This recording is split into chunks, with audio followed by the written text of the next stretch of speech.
നമസ്കാരം.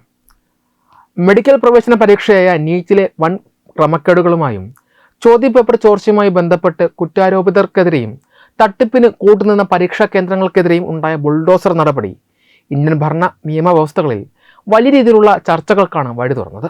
ബീഹാർ, ഉത്തർപ്രദേശ് തുടങ്ങിയ സംസ്ഥാനങ്ങളിൽ പരീക്ഷാ മാഫിയയുടെയും അവർക്ക് ഒത്താശ ചെയ്ത സ്വകാര്യ സ്ഥാപനങ്ങളുടെയും കെട്ടിടങ്ങൾ തദ്ദേശ ഭരണകൂടങ്ങളുടെ സഹായത്തോടെ തകർത്തപ്പോൾ അത് ബാഹ്യമായി വളരെ അടിയന്തരവും കടുത്തതുമായൊരു സന്ദേശമാണ് പൊതുസമൂഹത്തിന് നൽകിയത്.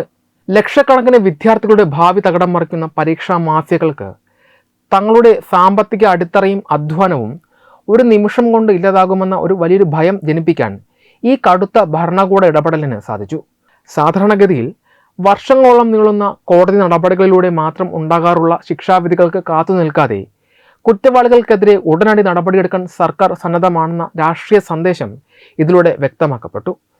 ബുൾഡോസർ നടപടി പെട്ടെന്നൊരു ഭീതിയുടെ അന്തരീക്ഷം സൃഷ്ടിക്കുന്നുണ്ടെന്നതിലും പരീക്ഷാ മാഫിയകൾക്ക് ശക്തമായ മുന്നറിയിപ്പ് നൽകുന്നതിലും വിജയിച്ചുവെങ്കിലും പരീക്ഷാ തട്ടിപ്പ് എന്ന വലിയ ശൃംഖലയെ വേരോടെ പിഴുതെറിയാൻ അത് ഒട്ടും പര്യാപ്തമല്ല.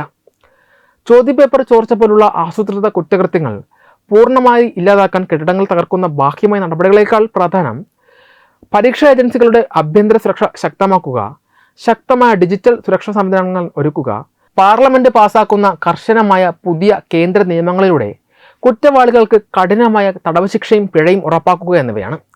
ഇത്തരത്തിൽ ഇന്ത്യൻ വിദ്യാഭ്യാസ മേഖലയുടെ അടിത്തറയെ പിടിച്ചുലയ്ക്കുന്ന രീതിയിൽ വാണിജ്യവൽക്കരിക്കപ്പെട്ട കോച്ചിംഗ് വ്യവസായത്തെ കർശനമായി നിയന്ത്രിക്കാൻ കേന്ദ്ര സർക്കാർ ഒരുങ്ങുന്നു എന്ന വാർത്ത പുറത്തുവരികയാണ്.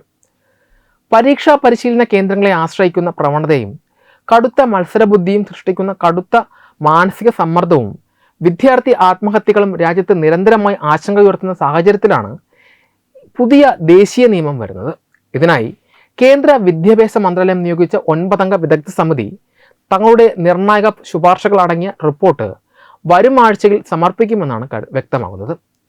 JEE, നീറ്റ്, CUET തുടങ്ങിയ ഉയർന്ന യോഗ്യതാ പരീക്ഷകളിൽ സമീപകാലത്തുണ്ടായ വലിയ വിവാദങ്ങളും സുതാര്യ ഇല്ലായ്മയും ഈ നിയമനിർമ്മാണത്തിൻ്റെ അടിയന്തര ആവശ്യകതയെ അടിവരയിടുന്നു. രാജ്യത്തെ ലക്ഷക്കണക്കിന് മെഡിക്കൽ വിദ്യാർത്ഥികളുടെ ഭാവി നിശ്ചയിക്കുന്ന നീറ്റ് പരീക്ഷയുടെ ചോദ്യപേപ്പർ ചോർച്ചയും മൂല്യനിർണ്ണയത്തിലെ ക്രമക്കേടുകളും വലിയ രീതിയിലുള്ള ജനരോഷത്തിനും നിയമപോരാട്ടങ്ങൾക്കും കാരണമായിരുന്നു. പരീക്ഷാ സമ്പ്രദായങ്ങളുടെ സുരക്ഷയെയും വിശ്വാസ്യതയും ചോദ്യം ചെയ്ത ഈ പ്രതിസന്ധി കോച്ചിംഗ് സെൻ്ററുകളും പരീക്ഷാ മാഫിയകളും തമ്മിലുള്ള അവിശുദ്ധ കൂട്ടുകെട്ടിലേക്കാണ് വിരൽ ചൂണ്ടിയത്. ഇത്തരം ചോദ്യപേപ്പർ ചോർച്ചകൾ വിദ്യാർത്ഥികളിൽ ഉണ്ടാക്കുന്ന മാനസിക തകർച്ചയും നിരാശയും വിവരിക്കാൻ സാധിക്കാത്തതാണ്. കഠിനാധ്വാനം ചെയ്യുന്ന സാധാരണക്കാരായ വിദ്യാർത്ഥികളുടെ അവസരങ്ങൾ പണം നൽകി ചോദ്യപേപ്പർ വാങ്ങുന്നവർ തട്ടിയെടുക്കുമ്പോൾ തകരുന്ന വിശ്വാസ്യത വീണ്ടെടുക്കാനും പരീക്ഷകൾ പൂർണ്ണമായും സുതാര്യമാക്കാനും പുതിയ കേന്ദ്ര നിയമത്തിൽ ശക്തമായ വ്യവസ്ഥകൾ ഉൾപ്പെടുത്തുന്നുണ്ട്. കോച്ചിംഗ് ഇൻസ്റ്റിറ്റ്യൂട്ടുകൾ നടത്തുന്ന വ്യാജമായ അവകാശവാദങ്ങൾക്കും തെറ്റിദ്ധരിപ്പിക്കുന്ന പരസ്യങ്ങൾക്കുമെതിരെ കർശന നടപടി പുതിയ നിയമത്തിൻ്റെ ഭാഗമായി ഉണ്ടാകും. ലക്ഷക്കണക്കിന് രൂപ ഫീസ് ഈടാക്കുന്നതിനായി റാങ്ക് ജേതാക്കളുടെ ചിത്രങ്ങൾ നിയമവിരുദ്ധമായി ഉപയോഗിക്കുന്നതും വ്യാജ വിജയ ശതമാനം കാണിക്കുന്നതും ഇതോടെ തടയാനാകും. ഓരോ കോച്ചിംഗ് സെൻ്ററും തങ്ങളുടെ സ്ഥാപനത്തിലെ അധ്യാപകരുടെ കൃത്യമായ വിദ്യാഭ്യാസ യോഗ്യതകളും മുൻ വർഷങ്ങളിൽ അവിടെ പഠിച്ച വിദ്യാർത്ഥികളുടെ യഥാർത്ഥ വിജയ ശതമാനവും പൊതുജനങ്ങൾക്ക് കാണാൻ സാധിക്കുന്ന രീതിയിൽ നിർബന്ധമായും പ്രദർശിപ്പിക്കണമെന്ന് സമിതി ശുപാർശ ചെയ്യും. ഇതുവഴി രക്ഷിതാക്കൾക്ക് വഞ്ചിതരാകാതെ കൃത്യമായ വിവരങ്ങളുടെ അടിസ്ഥാനത്തിൽ മാത്രം തീരുമാനങ്ങൾ എടുക്കാൻ സാധിക്കും. വിദ്യാർത്ഥികളുടെ മാനസികാരോഗ്യ സംരക്ഷണത്തിന് മുൻഗണന നൽകിക്കൊണ്ട് സ്കൂൾ വിദ്യാർത്ഥികൾക്കായി കോച്ചിംഗ് സെൻ്ററുകൾ നടത്തുന്ന ക്ലാസുകളുടെ സമയപരിധി ദിവസം പരമാവധി 3 മണിക്കൂറായി പരിമിതപ്പെടുത്തണമെന്നും സമിതി നിർദ്ദേശിക്കും. സ്കൂൾ പഠനത്തോടൊപ്പം മണിക്കൂറുകളോളം നീളുന്ന കഠിനമായ കോച്ചിംഗ് ക്ലാസുകൾ കുട്ടികളുടെ ബാല്യവും കളിച്ചിരികളും കവർന്നെടുക്കുന്നതായിട്ടാണ് കമ്മിറ്റിയുടെ നിരീക്ഷണം. അതുകൊണ്ട് തന്നെ പ്രവേശന പരീക്ഷകൾക്കായുള്ള അതിതീവ്രമായ കോച്ചിംഗ് രീതികൾ 12ാം ക്ലാസ് വിദ്യാഭ്യാസത്തിന് ശേഷം മാത്രമേ നൽകാവൂ എന്ന വിപ്ലവാത്മകമായ മാറ്റവും ശുപാർശയിലുണ്ട്. സ്കൂൾ തലത്തിൽ തന്നെ കുട്ടികളെ വലിയ രീതിയിലുള്ള പരീക്ഷാ സമ്മർദ്ദങ്ങളിലേക്ക് തള്ളിവിടുന്നത് പൂർണ്ണമായും ഒഴിവാക്കണം.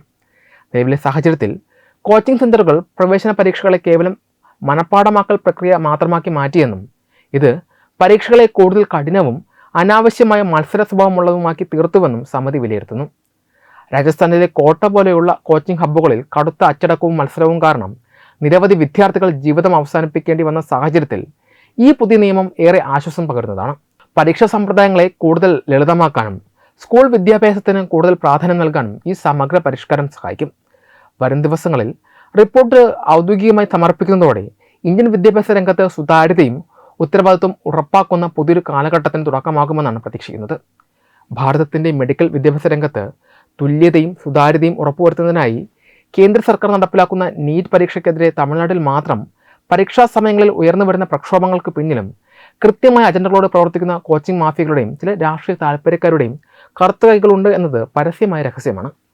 മുൻകാലങ്ങളിൽ തമിഴ്നാട്ടിലെ മെഡിക്കൽ പ്രവേശനം കേവലം 12ാം ക്ലാസ് മാർക്കിൻ്റെ മാത്രം അടിസ്ഥാനത്തിലായിരുന്നപ്പോൾ സംസ്ഥാനത്തെ പ്രമുഖ സ്വാശ്രയ മെഡിക്കൽ കോളേജ് ഉടമകളും വിദ്യാഭ്യാസ കച്ചവടക്കാരും കോടികളുടെ കോഴ വാങ്ങിയാണ് സീറ്റുകൾ വിറ്റിരുന്നത്. എന്നാൽ കേന്ദ്ര സർക്കാർ നീറ്റ് പരീക്ഷ നിർബന്ധമാക്കിയതോടെ മെറിറ്റ് അടിസ്ഥാനത്തിൽ മാത്രം പ്രവേശനം സാധ്യമാവുകയും സാധാരണക്കാരായ മിടുക്കരായ കുട്ടികൾക്ക് കുറഞ്ഞ ചെലവിൽ പഠിക്കാൻ അവസരം ലഭിക്കുകയും ചെയ്തു. തങ്ങളുടെ കോടികളുടെ കച്ചവടം തകർന്നതിൽ പ്രകോപിതരായ വൻകിട വിദ്യാഭ്യാസ മാഫിയകളാണ് തമിഴ്നാട്ടിലെ ചില പ്രാദേശിക രാഷ്ട്രീയ ശക്തികളെ കൂട്ടുപിടിച്ച് പരീക്ഷാ സമയങ്ങളിൽ മാത്രം കൃത്രിമമായ ജനവികാരവും പ്രക്ഷോഭങ്ങളും അഴിച്ചുവിടുന്നത്. പരീക്ഷ എഴുതുന്ന ലക്ഷക്കണക്കിന് വരുന്ന സാധാരണക്കാരായ വിദ്യാർത്ഥികളിൽ അനാവശ്യമായ ഭീതിയും ആശയക്കുഴപ്പവും സൃഷ്ടിച്ച് തങ്ങളുടെ സ്വാർത്ഥ താല്പര്യങ്ങൾ സംരക്ഷിക്കാനാണ് ഈ മാഫിയകൾ എല്ലാ വർഷവും ശ്രമിച്ചുകൊണ്ടിരിക്കുന്നത്.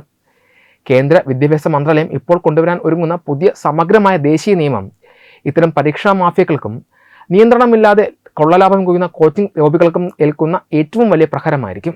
പുതിയ നിയമപ്രകാരം കോച്ചിംഗ് സെന്ററുകൾക്ക് കർശനമായ നിയന്ത്രണങ്ങൾ ഏർപ്പെടുത്തുന്നതോടെ വ്യാജ പരസ്യങ്ങളിലൂടെയും കൃത്രിമ വിജയഗാഥകളിലൂടെയും രക്ഷിതാക്കളെയും വിദ്യാർത്ഥികളെയും വഞ്ചിക്കുന്ന രീതി പൂർണ്ണമായും അവസാനിക്കും. അധ്യാപകരുടെ യോഗ്യതകളും യഥാർത്ഥ വിജയ ശതമാനവും പരസ്യമായി പ്രദർശിപ്പിക്കണമെന്ന കേന്ദ്രത്തിൻ്റെ കർശന നിർദ്ദേശം വിദ്യാഭ്യാസ രംഗത്ത് വലിയ സുതാര്യത കൊണ്ടുവരും. സ്കൂൾ വിദ്യാർത്ഥികളുടെ കോച്ചിംഗ് സമയം 3 മണിക്കൂറായി പരിമിതപ്പെടുത്തുന്നതും അതിതീവ്രമായ കോച്ചിംഗ് 12ാം ക്ലാസ്സിന് ശേഷം മാത്രമേ പാടുള്ളൂ എന്ന നിയമവും കോച്ചിംഗ് സ്ഥാപനങ്ങളെ വെറും പണപ്പിരിവ് കേന്ദ്രങ്ങളാക്കി മാറ്റിയിരിക്കുന്ന മാഫിയകളുടെ സാമ്പത്തിക അടിത്തറയെ തകർക്കും.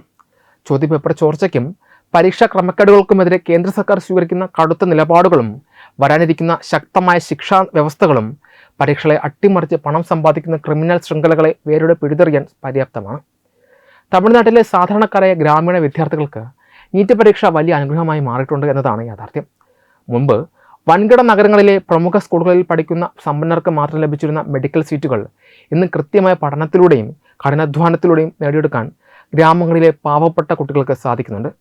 ഈ യാഥാർത്ഥ്യത്തെ മറച്ചുവെച്ചുകൊണ്ട് രാഷ്ട്രീയ ലാഭത്തിനും വോട്ട് ബാങ്ക് രാഷ്ട്രീയത്തിനും വേണ്ടി മാത്രം കേന്ദ്രവിരുദ്ധ വികാരം ഇളക്കിവിടാനാണ് പ്രക്ഷോഭകാരികൾ ശ്രമിക്കുന്നത്. ചോദ്യപേപ്പർ ചോർച്ചയോ ക്രമക്കേടുകളോ ഉണ്ടാകുമ്പോൾ അതിനെതിരെ വിട്ടുവീഴ്ചയില്ലാത്ത നടപടികൾ സ്വീകരിക്കുകയും കുറ്റവാളികളുടെ സ്വത്തുക്കൾ കണ്ടുകെട്ടുന്നത് അടക്കമുള്ള കർശനമായ നിലപാടുകളിലേക്ക് കടക്കുകയും ചെയ്യുന്ന കേന്ദ്ര സർക്കാർ നീക്കം പരീക്ഷാ സമ്പ്രദായത്തിൻ്റെ വിശ്വസ്തത 100% ഉറപ്പാക്കുന്നതാണ്. അതുകൊണ്ട് തന്നെ പരീക്ഷാ സമയത്ത് മാത്രം തമിഴ്നാട്ടിൽ കൃത്രിമമായി ഉണ്ടാക്കുന്ന പ്രക്ഷോഭങ്ങൾ മെഡിക്കൽ മേഖലയിലെ കച്ചവടം തിരിച്ചുപിടിക്കാനുള്ള മാഫിയകളുടെ അവസാനത്തെ പിടച്ചിൽ മാത്രമാണെന്നും പുതിയ കേന്ദ്ര നിയമം ഭാരതത്തിലെ ലക്ഷക്കണക്കിന് വരുന്ന യഥാർത്ഥ വിദ്യാർത്ഥികളുടെ ഭാവി സുരക്ഷിതമാക്കുമെന്നും ഉറപ്പിച്ചു പറയാൻ സാധിക്കും. ഈ വാർത്തയെക്കുറിച്ചുള്ള നിങ്ങളുടെ അഭിപ്രായങ്ങൾ കമൻറ്റുകളായി രേഖപ്പെടുത്തൂ. വീഡിയോ ഇഷ്ടമായാൽ ലൈക്ക് ചെയ്യൂ, ഷെയർ ചെയ്യൂ. കൂടുതൽ വീഡിയോകൾക്കായി ഞങ്ങളുടെ ചാനൽ സബ്സ്ക്രൈബ് ചെയ്യൂ. വെബ് ഡെസ്ക് തത്വമൈ ന്യൂസ്. HIV അണുബാധ സന്തോഷപൂർണമായ ഒരു ജീവിതത്തിന് തടസ്സമല്ല. HIV അണുബാധയ്ക്ക് ഫലപ്രദമായ ചികിത്സ ഇന്ന് ലഭ്യമാണ്. ഇതിന് യഥാസമയം അണുബാധ കണ്ടെത്തുന്നതും കാലേക്കൂട്ടി ചികിത്സ നടത്തേണ്ടതും അത്യാവശ്യമാണ്. സൗജന്യമായ ചികിത്സയും മാർഗനിർദ്ദേശങ്ങളും സർക്കാർ ആശുപത്രികളിലെ ERT അഥവാ ഉഷസ് കേന്ദ്രങ്ങളിൽ ലഭ്യമാണ്.